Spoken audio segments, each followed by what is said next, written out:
Salut à tous, si je vous dis vous me dites. Le jeu de la première personne, ou en anglais est un genre de jeu vidéo de fondé sur des combats de vision subjective, c'est-à-dire que le joueur voit l'action à travers les yeux du protagoniste. Non, je voulais dire me citer un...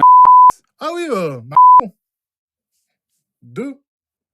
Non, bien sûr, vous allez me citer Tout le monde connaît un jeu à la première personne où on par centaines, c'est violent, il y a du il y a des... D'ailleurs, pendant longtemps, les s'appelaient pas des justement, mais des like. C'est un peu le père de tous les... Mais avant d'aller plus loin, revenons un peu en arrière, parce que ce soit pour parler de ou de Duke, je ne peux pas commencer sans évoquer le modèle.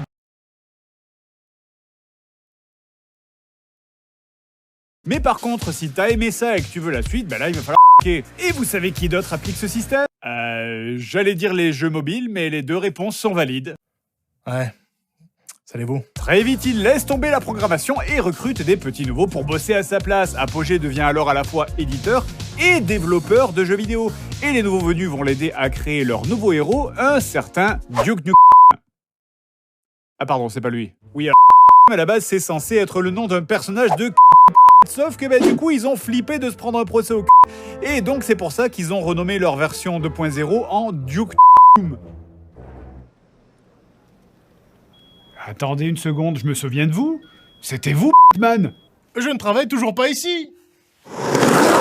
Sauf que, manque de bol pour eh bien, le nom du méchant n'était pas déposé, et c'est pour ça que a pu de nouveau s'appeler dans les jeux suivants. Contrairement aux deux premiers qui étaient des plateformes 3D, permettra à Duke de nager, voler en jetpack, regarder en haut et en bas. Mais évidemment, c'est surtout le côté beauf décomplexé du personnage qui fera parler du jeu. C'est normal donc que ce soit un énorme succès.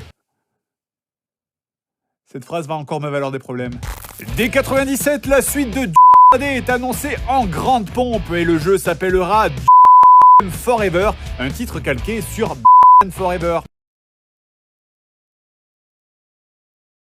Déjà, ils ont construit leur jeu sur un cimetière, ça partait mal.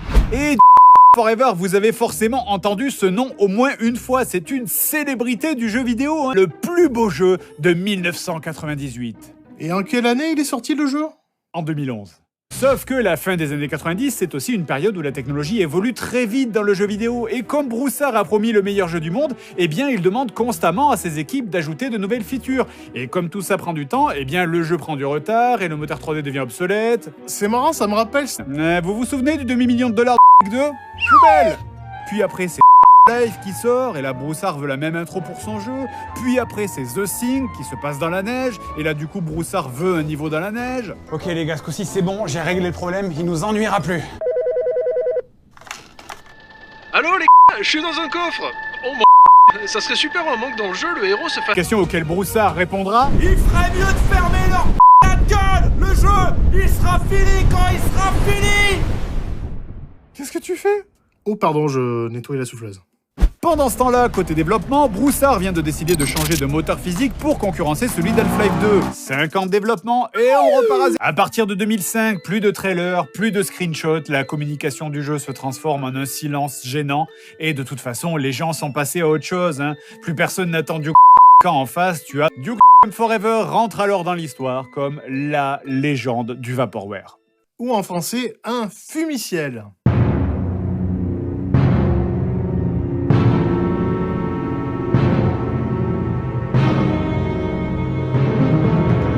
Tout ça aurait pu, et même aurait dû, s'arrêter là, mais un des anciens de 3D Realms, Randy Pitchford, devenu entre-temps président de Gearbox, réussira par un tour de passe-passe juridique et financier à récupérer le jeu en secret, et finalement, le jeu sortira en 2011, après 14 années de développement.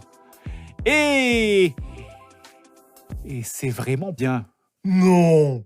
Le jeu s'ouvre sur Duke, votre personnage qui... Allez, on se bouge le c***.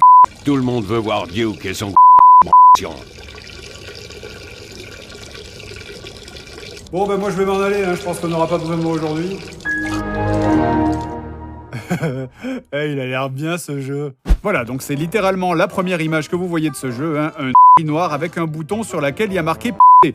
D'ailleurs, vous pouvez aussi attraper Duke. T'es dans la ça se confirme. Ok, donc JDG à côté c'est du hein. Le jeu commence donc en réalité juste avant la fin de Duke 3D. Vous affrontez un énorme monstre dans un stade qui est le même que vous devez battre à la fin de Duke 3D. Vous le battez, vous... Hey, qu'est-ce que je fais? Je vois même pas de moi. Mais en fait, tout ça n'était que tromperie. Vous étiez en réalité en train de jouer à un jeu vidéo. Qu'est-ce qu'elles font? Me refont les lacets. À deux? J'ai 2 chaussures. Qu'est-ce que t'as pensé du jeu, Duke? T'as trouvé ça bon? Ouais, encore heureux, après 12 ans. 14. Ouais, même la blague, elle est en retard de 2 ans. En tout cas, si tu veux en jouer, c'est où tu veux, quand tu veux.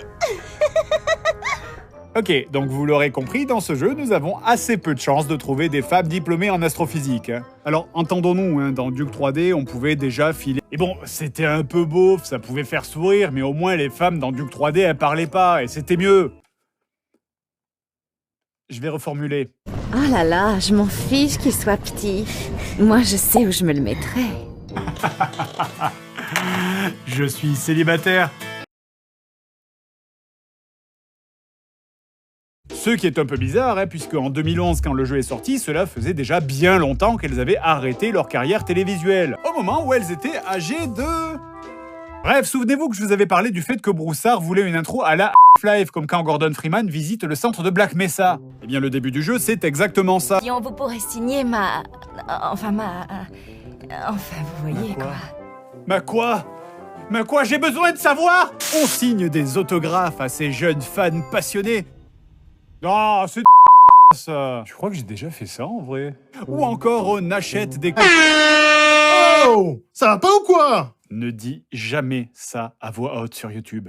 On a même droit à des private jokes, comme cette scène qui est une parodie de Christian Bale qui s'énerve sur le tournage de Terminator Naissance. Bref, les développeurs se sont fait plaisir sur cette partie et c'est un peu rigolo, notamment grâce à la qualité de l'écriture. C'est de la poésie à mes oreilles.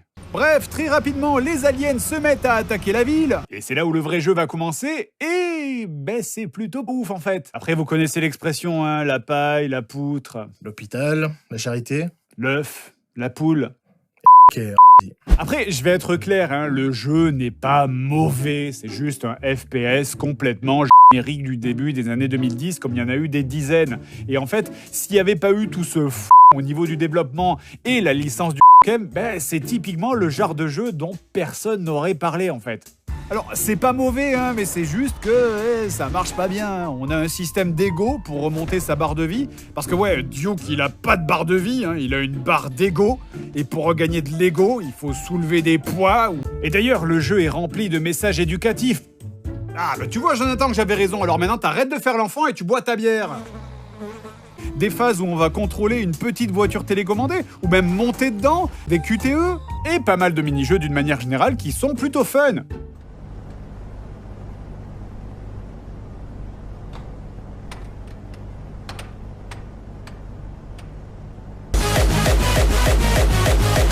Bon, après, on a tous une notion différente de ce qui est fun. Par exemple, Sébastien? Moi, je fais des petites chaises en bouchon de champagne. Voilà, ça c'est fun. Par contre, passer 1h30 à essayer de faire un saut dans une phase de voiture est épouvantable, mais genre vraiment, j'ai un putain de disque dur entier d'images sur ce passage-là. Ça, c'est pas fun. Et ça rend fou, et d'ailleurs, en plus, je me suis softlock, là. Quel enf... Je te jure, là, je suis bloqué. Voilà, c'est cuit, là, ma voiture, elle s'est retournée, voilà. Je suis comme une tortue sur le dos, c'est mort. Allez, plus qu'à recharger la sauvegarde. Vive le gaming. X sans âme que t'as l'impression d'avoir déjà vu mille... Différents. Alors, ce niveau s'appelle La Ruche. Je ne peux pas vraiment vous le montrer sans faire fermer cette chaîne, mais je peux vous le décrire. Alors, ça c'est maman, ça c'est les extraterrestres, et... Oh non! Et oui, je sais que le scénar dans Duke ça a toujours été ça, les extraterrestres qui viennent pour les femmes. Sauf que dans les années 90, les graphismes étaient tellement primaires que c'était difficile de prendre ça au sérieux. Mais là, avec les graphismes de 2011, la frontière entre la et le tige bizarre devient un peu floue.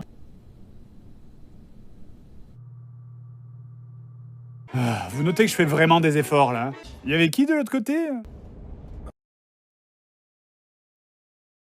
Oups.